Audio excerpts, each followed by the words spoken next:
Chapter 1. The Rusty Frame. In the small village of there lived a 14-year-old boy named Irfan. He didn't have much. His family was poor, and he shared a single-room house with his parents and 3 younger siblings. But Irfan had one obsession: machines. He loved how things worked.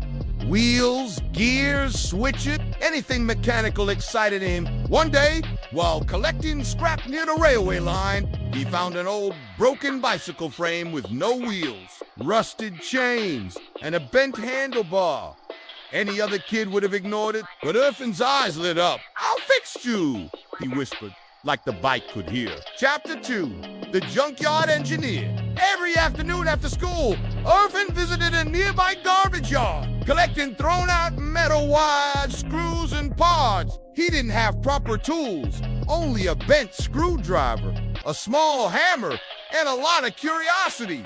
Day by day, bolt by bolt, he began rebuilding the bicycle. When the chain didn't fit, he studied diagrams at the school library. When the tires wouldn't align, he observed how the village mechanic worked quietly from behind the trees. Kids laughed at him. "It'll never work. It's just junk. You should help your father, not waste time."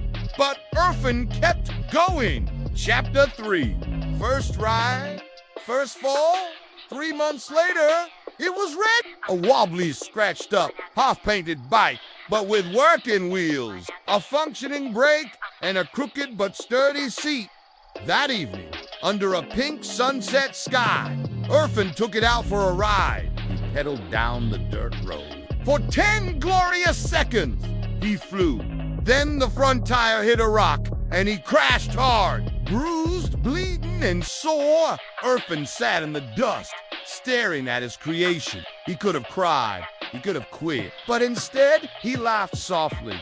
"Next time, I'll make it better," and limped back to the house, pushing the bike beside him. Chapter 4. Word spreads over the next year. Irfan became known as the repair boy. He started fixing bicycles for other kids, charging only a few rupees or sometimes nothing at all. He repaired fans, radios, even a sewing machine. Villagers began to trust his hands.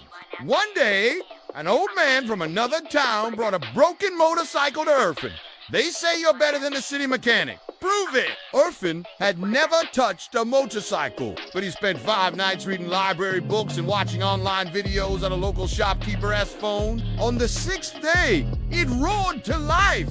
The old man stared in awe. "You fixed it! You really fixed it!"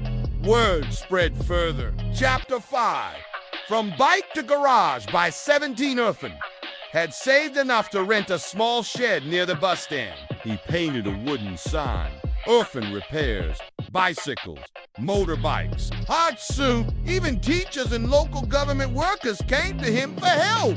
Still, he never raised his prices unfairly. He never rushed. He never turned away a poor customer. He treated each machine like that first broken bicycle, with care, patience, and respect. Chapter 6. The scholarship letter one morning. A letter arrived from the Institute of Mechanical Engineering. "Delhi, dear Irfan, based on your submitted work and recommendations, we are pleased to offer you a full scholarship." He couldn't believe it. His mother cried. His father, once unsure of Irfan's obsession, hugged him tightly and whispered, "Your hands have built a future." Epilogue. The inventor of hope. Years later, Irfan returned to Godwalla, not just as a mechanic, but as an engineer and inventor. He built a solar-powered wheelchair for a perilous farmer, designed a low-cost water pump for small fields, and mentored dozens of kids who thought dreams were only for the rich. But in his garage, next to high-tech tools and shiny machines, hung one dusty item: the first broken bicycle frame, mounted like a trophy. Whenever someone asked him how he started, he'd smile and say, "With trash and a little belief." Moral of the story: great things often begin with broken pieces. Hard work done with consistency can outshine talent with no effort. You don't need fancy tools, just a focused mind and patient hands. Your journey is more important than how it looks to others.